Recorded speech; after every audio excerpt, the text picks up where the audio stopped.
동화 한국어 버전 아기 돼지 삼형제.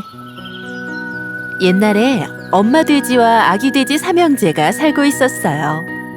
얘들아, 너희들은 모두 자랐으니 이제 스스로 운명을 개척하도록 하여라. 더 이상 너희들을 돌봐줄 수가 없구나. 엄마 돼지는 먼 마을로 가서 집을 지을 수 있도록 삼형제에게 돈을 약간 주었어요. 삼형제는 다 같이 엄마의 집을 떠났죠. 가는 도중에 밤이 되자 커다란 보리수 아래에서 쉬면서 앞으로의 계획에 대해 의논하기 시작했어요. 지금 우리의 능력을 증명할 기회가 온 거야. 각자 따로 흩어져서 우리의 운을 시험해보는 게 어떨까? 그래, 혼자의 힘만으로도 살 수 있어. 다른 두 돼지보다 똑똑했던 셋째 돼지는 흩어지자는 의견에 기쁘지 않았어요. 누군가 순진한 형들을 이용해서 위험에 빠뜨릴 것이라는 걸 알고 있었거든요. 형, 난 동의하지 않아. 우리는 합쳐야 힘이 세져.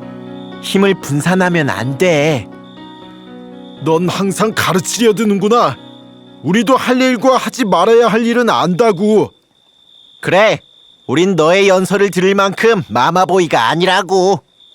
알겠어, 동의해. 우리 모두에게 도움이 될 만한 좋은 생각이 있어. 우린 각자 집을 짓고 혼자의 힘으로 사는 거야. 아무도 간섭해서는 안 돼. 그럼, 그렇지. 당연하지. 잠깐만, 아직 안 끝났어.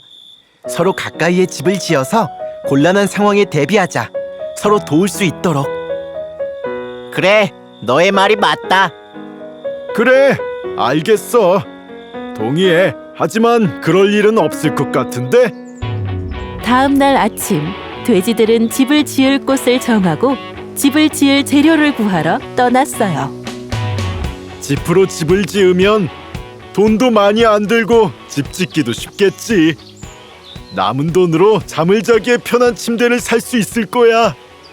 그래서 첫째 돼지는 농부에게 갔어요. 농부 아저씨, 새 집을 짓는 데 쓸 짚을 사고 싶어요. 그래, 여기 있단다. 농부는 첫째 돼지에게 짚을 팔았어요. 첫 번째 돼지는 기뻐하며 집을 짓기 위해 돌아갔죠. 둘째 돼지는 길을 따라가다 나무꾼을 만났어요. 나무 토막으로 만든 집은 더 시원하고 집 짓기에도 경제적이겠구나. 남은 돈으로 잠을 자기에 좋은 부드러운 매트리스를 사야지. 그래서 둘째 돼지는 나무꾼에게 나무를 사고는 꿈에 그리던 집을 짓기 위해 돌아갔어요. 하지만 형들보다 지혜로웠던 셋째 돼지는 오랫동안 버틸 수 있도록 벽돌로 튼튼한 집을 짓기로 결심했죠. 나는 매트 위에서 자더라도 안전한 미래를 위해서 오랫동안 버틸 수 있는 집을 지을 거야. 그래서 셋째 돼지는 가게로 가서 벽돌과 시멘트를 사왔어요. 하루가 끝날 무렵 그들은 집터에 모여서 집을 짓기 시작했어요. 첫째 돼지는 아침에 집을 완성했죠. 난 정말 똑똑한 건축가야. 저 두 녀석보다 정말 빨리 집을 지었어. 이제 집으로 들어가서 차를 마시며 쉬어야지. 어떻게 저렇게 빨리 집을 지었지? 저녁까지는 나도 집 짓기를 끝내야겠다. 둘째 돼지는 더 열심히 일을 했고 저녁에 나무로 된 집을 완성했어요. 집을 나무로 만들었으니 지프로 만든 집보다는 분명히 튼튼할 거야. 이제 내 집에서 평화롭게 낮잠을 자야겠다. 형들은 집을 짓는데 시간이 많이 걸리진 않았지만 셋째 돼지는 그런 형들을 귀찮게 하지 않았어요. 셋째는 아직도 집의 기초를 닦고 있었죠. 아침이 되자 형들이 집 밖으로 나와 셋째를 보고 웃었어요. 무슨 일이야? 집 짓는데 무슨 문제가 있구나? 나랑 상의를 했어야지. 나는 가장 튼튼한 집을 짓고 있어. 어떤 날씨에도 어떤 재난에도 1년 내내 튼튼하게 서 있을 거야. 우리가 약한 집을 지었다는 거야? 너의 집이 가장 튼튼하다고? 셋째 돼지는 형들의 말을 무시하고 일에 집중하기로 했어요. 차근차근 셋째는 일주일 만에 집을 지었죠. 며칠이 지났어요. 그들은 새 집에서 행복하게 살았죠. 하지만 곧 늑대가 이 아기 돼지 삼형제를 보고는 잡아먹기로 결심했어요. 늑대는 첫째 돼지의 집 앞으로 와 문을 두드렸어요. 돼지야, 작은 돼지야, 날 들여보내다오. 아니, 안 돼. 나는 절대로 안 열어줄 거야. 그러면 나는 숨을 훅훅 내쉬어 너의 집을 날려버리겠다. 나는 집을 가장 튼튼하게 지었어. 마음대로 해봐. 늑대는 공기를 한숨 가득 들이마시고는 그 숨을 첫째 돼지의 집으로 날려보냈어요. 모든 것이 날아가 버렸죠. 이 충격으로 첫째 돼지 역시 날아가 둘째 돼지의 집으로 굴러갔어요. 무슨 일이야? 우리 집에 왜 굴러서 들어왔어? 첫째 돼지는 테이블 밑으로 숨으며 외쳤어요. 문 닫아. 문 닫으라고. 사나운 늑대가 날 막 먹으려고 했어. 여기로 와서 우리를 사냥할 거야. 으아! 둘째 돼지가 문으로 달려가 꼭 닫았어요. 자물쇠로 문을 잠갔지요. 늑대가 와서 문을 쾅 때리기 시작했어요. 돼지야, 작은 돼지야, 날 들여보내다오. 아니, 안 돼. 나는 절대로 안 열어줄 거야. 그러면 나는 숨을 훅훅 내쉬어 너의 집을 날려버리겠다. 나는 집을 가장 튼튼하게 지었어. 한번 해보든가 못된 늑대야. 늑대는 공기를 한숨 가득 들이마시고는 그 숨을 둘째 돼지의 집으로 날려보냈어요. 모든 것이 날아가 버렸죠. 지붕도 사라지고 벽도 없어졌다는 것을 깨달은 돼지들은 살기 위해서 뛰었어요. 그리고 셋째 돼지의 집으로 들어갔죠. 무슨 일이야? 뭐가 그렇게 무서워? 나쁜 늑대가 우리 집을 바람으로 날려버렸어. 그 늑대가 여기로 와서 너희 집도 날려버릴지 몰라. 도망가자. 엄마 집으로 돌아가자. 벽돌로 지은 내 집은 날려보낼 수 없을 거야. 혼을 좀 내줘야겠군. 들어오라지. 형들은 선반 위로 올라가. 늑대가 들어와서 나를 잡아먹는다 해도 절대 내려오지 마. 두 형은 선반 위로 올라갔어요. 곧 늑대가 와서 문을 쾅쾅 두드리고는 밀었죠. 저리 가, 못생긴 늑대야. 내 집에는 절대 들어올 수 없을걸.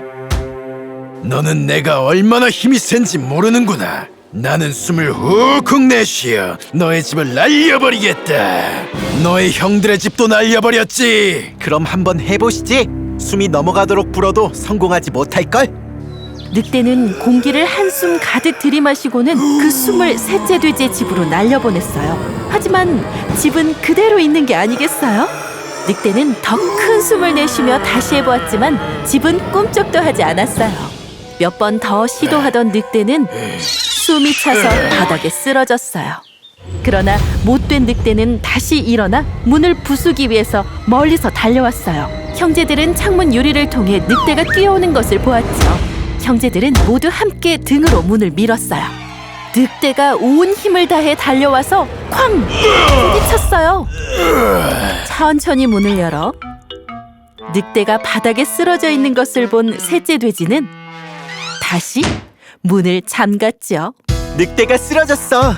내 집을 날려보내지 못했어. 너의 집으로 피하지 못했다면 우리는 늑대의 뱃속에 있었을 거야. 맞아. 넌 우리를 구했어. 하지만 형들이 여기에 없었다면 늑대가 나를 먹었을지도 몰라. 우리 함께 문을 막아서 늑대가 실패한 거니까. 그래, 맞아. 우리가 틀렸어. 우리는 합쳐야 진짜 힘이 생겨. 이제는 함께 살자. 절대 떨어져 지내지 말자. 갑자기 늑대가 다시 깨어나서 문을 쾅 두드리기 시작했어요. 못된 녀석들. 어떻게든 오늘 너희를 잡아먹겠다. 늑대는 지붕으로 올라가 굴뚝을 통해 집 안으로 들어가기로 결심했어요. 형제들은 지붕에서 울리는 발소리를 듣고는 늑대라는 걸 깨달았죠. 셋째 돼지가 벽난로에서 나무에 불을 붙였어요. 늑대는 굴뚝으로 다가가기 위해 애를 쓰더니 마침내 간신히 그 안으로 들어가게 되었죠. 늑대는 미끄러지고 미끄러져 활활 타는 불 속으로 떨어졌어요. 그 후로 아기 돼지 삼형제는 모두 함께 행복하게 살았답니다.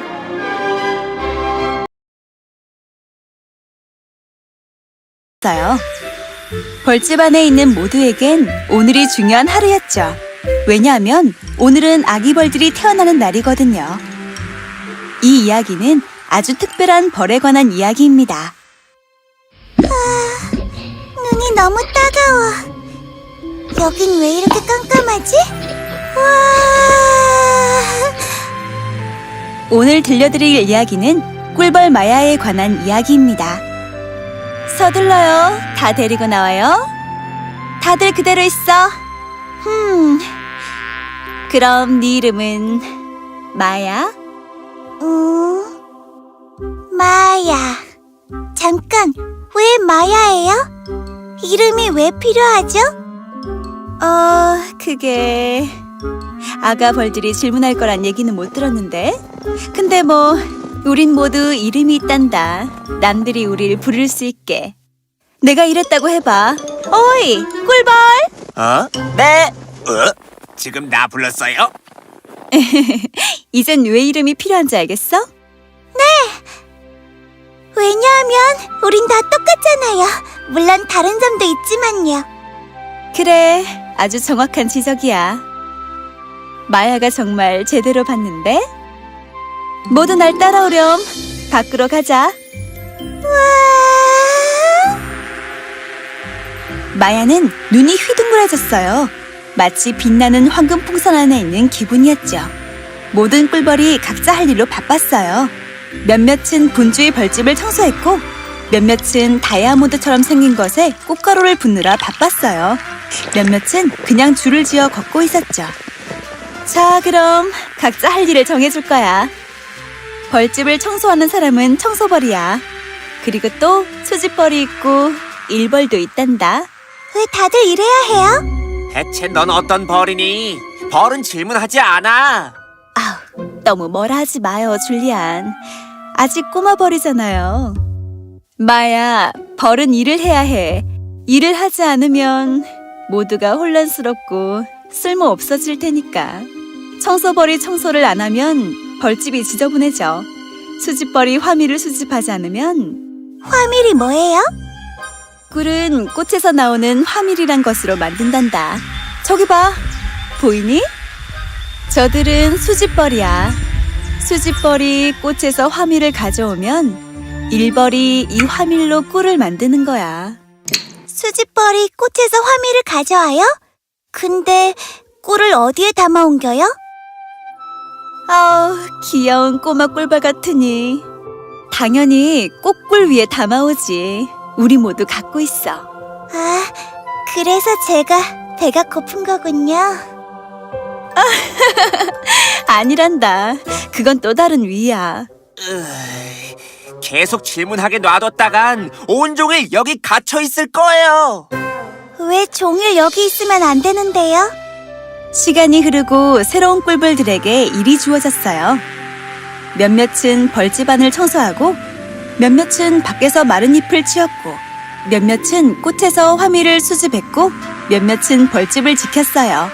모두가 정해진 장소에서 일했지만 마야는 예외였어요. 마야는 언제나 다른 눈으로 세상을 봤죠.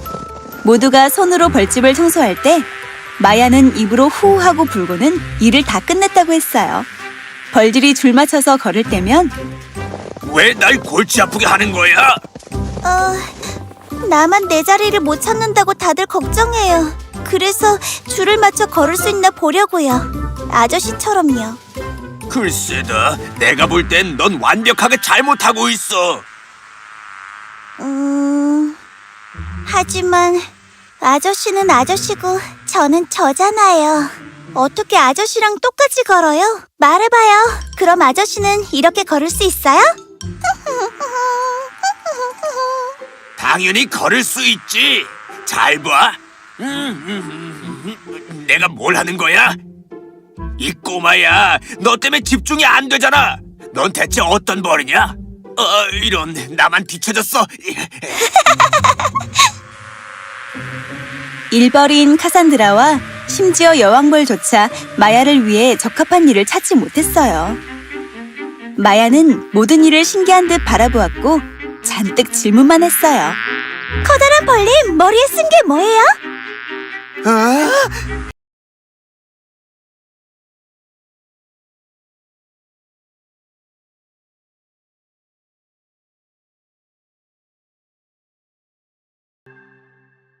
사자와 쥐.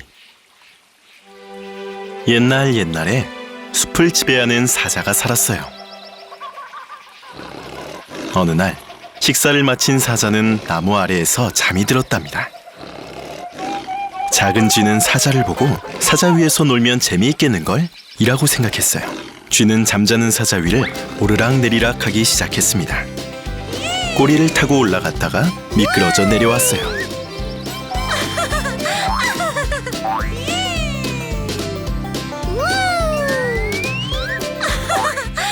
잠에서 깬 사자는 화가 나서 크게 으르렁거리더니 큰 앞발로 쥐를 잡았어요. 쥐는 발버둥 쳤지만 도망칠 수 없었답니다. 사자는 쥐를 삼키려고 입을 크게 벌렸고 쥐는 겁에 질렸어요.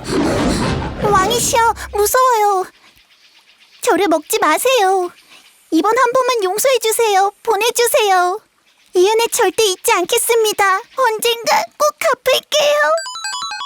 사자는 은혜를 갚겠다는 쥐의 생각이 매우 기특해서 발을 열고 쥐를 풀어주었어요. 왕이시여, 고맙습니다. 이 은혜 절대 잊지 않겠습니다. 먹어버리려고 했는데 운이 좋은 줄 알아라. 자, 이제 가거라. 다시는 날 귀찮게 하지 마라. 다음에는 먹어버릴 테니. 며칠 후 사자는 정글을 이리저리 돌아다니고 있었어요. 사냥꾼들은 이런 사자를 잡으려고 덫을 놓았죠. 그리고는 나무 뒤에 숨어서 사자가 덫에 다가가기를 기다리고 있었어요. 사자가 덫에 걸리자 사냥꾼들은 밧줄을 잡아당겼고 사자를 그물 안에 가뒀습니다. 사자는 크게 울부짖으며 도망치려 했지만 사냥꾼들은 그물을 단단히 고정시켰습니다.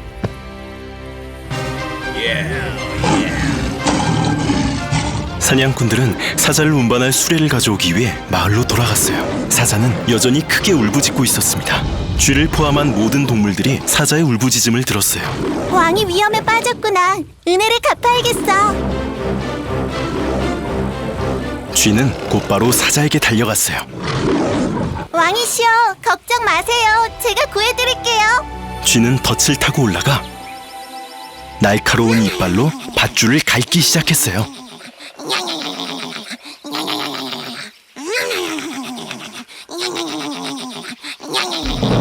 마침내 쥐는 사자를 덫에서 구해냈습니다.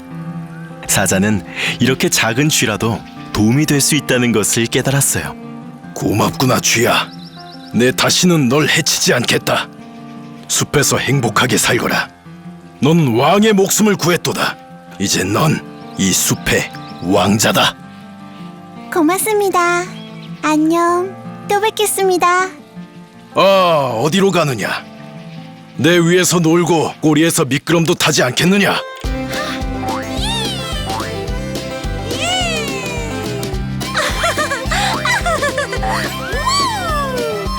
쥐는 사자의 등에서 뛰기도 하고 꼬리에서 미끄럼도 탔어요. 얼마 후 사냥꾼들은 사자를 옮길 큰 수레를 갖고 돌아왔습니다. 사자와 쥐는 그들을 보고 달려들기 시작했어요. 사자는 크게 으르렁거렸습니다. 사냥꾼들은 겁에 질려 마을로 도망쳤어요.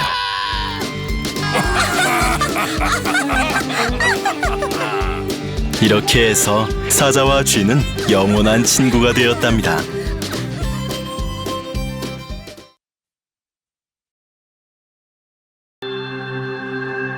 미운 오리 새끼. 눈부신 여름날의 오후였어요. 엄마 오리는 연못 옆 나무 아래에 알을 낳기 좋은 장소를 찾아냈어요. 엄마 오리는 알 5개를 낳았어요. 그때 알 하나가 다른 알들과는 다르다는 것을 알았지요. 엄마 오리는 살짝 걱정이 되었어요. 엄마 오리는 알이 부화하기를 기다렸지요. 어느 날 아침, 마침내 하나씩 알에 금이 가기 시작했어요. 삐약삐약 하고 그들은 울었죠. 알은 전부 활기를 띠었고 새끼 오리들은 커다란 세상 밖으로 머리를 내밀었어요. 알은 하나를 제외하고는 모두 부서졌지요. 이렇게 예쁜 아기들을 갖게 되다니 난 참 운이 좋은 엄마야. 그런데 5번째 알에는 무슨 일이지? 오리는 걱정이 되었어요. 막내가 나오는데 시간이 오래 걸리네. 엄마 오리는 알을 깔고 앉아 자신이 줄 수 있는 모든 온기를 전해주었어요. 이 아이는 가장 예쁜 아이가 되려나 봐. 알에서 나오는데 이렇게나 오래 걸리는 걸 보면. 어느 날 아침 알이 깨어졌고 못생긴 회색 오리가 나왔어요. 삐약삐약. 이 새끼 오리는 다른 형제들과는 달랐어요. 핍핍 덩치가 크고 상당히 못생겼죠. 핍핍. 다른 아이들 중에는 저렇게 생긴 아이는 없는데 이 아이는 좀 못생긴 것 같아. 엄마 오리는 막내를 보자 놀랐어요. 그리고 슬펐죠. 엄마는 언젠가 막내도 다른 형제들처럼 되기를 바랐어요. 하지만 날이 가도 막내는 못생긴 모습 그대로였답니다. 형과 누나들은 모두 막내를 보고 놀렸어요. 그리고 함께 놀려고 하지 않았죠. 막내 오리는 매우 슬펐어요. 너 못생겼어. 세상에, 못생긴 쟤 좀 봐. 야, 저리 가. 너 참 못생겼다. 우린 너랑 안 놀 거야, 못생긴 괴물아. 모두들 막내를 보며 웃었어요. 못생긴 막내 오리는 매우 슬펐지요. 막내는 연못으로 가서 물에 비친 자신의 모습을 보았어요. 아무도 날 안 좋아하는구나. 난 참 못생겼어. 막내는 가족을 떠나 깊은 산속 어딘가로 가기로 결심했어요. 막내는 혼자서 깊은 숲을 헤매었지요. 곧 겨울이 왔고 사방이 눈천지였어요. 막내는 슬펐어요. 그리고 추위로 몸을 떨었지요. 하지만 먹을 것도 들어가 있을 따뜻한 곳도 찾지 못했어요. 막내는 오리 가족에게로 갔어요. 그들은 받아주지 않았죠. 못생긴 녀석이네. 이 못생긴 녀석은 누구야? 막내는 암탉의 집에 머무르기 위해 갔어요. 그곳에 있는 암탉이 부리로 막내를 쪼아대는 바람에 막내는 도망쳤죠. 가는 길에 막내는 개를 만났어요. 개는 막내를 보더니 가버렸어요. 막내는 혼자 생각했죠. 난 못생겨서 개조차도 날 잡아먹으려 하지 않는구나. 못생긴 막내 오리는 슬프게도 숲속을 다시 헤매기 시작했어요. 그곳에서 막내 오리는 농부를 만났어요. 농부는 아내와 아이들이 있는 집으로 오리를 데려갔지만 그곳에서조차 그 집에 살고 있는 고양이와 잘 지내지 못했어요. 그래서 농부의 집을 떠났죠. 곧 봄이 되었고 모든 것이 다시 새롭고 푸르렀어요. 걷고 또 걷다가 막내는 강을 보았어요. 물을 다시 보니 매우 기뻤죠. 강에 가까이 가자 아름다운 백조가 떠 있는 것이 보였어요. 막내는 사랑에 빠졌죠. 막내는 자신의 모습이 부끄러워서 머리를 낮게 숙였어요. 머리를 숙이자 막내는 물에 비친 자신의 모습을 보았어요. 그리고 깜짝 놀랐어요. 막내는 잘생긴 젊은 백조로 변해 있었던 것이 아니겠어요? 막내는 더 이상 못나지 않았어요. 이제 막내는 왜 자신이 다른 형제들과는 다르게 생겼었는지 깨달았어요. 자신은 백조였고 그들은 오리였던 것이죠. 막내는 사랑에 빠졌던 아름다운 백조와 결혼을 했어요. 그리고 이후로 행복하게 살았답니다.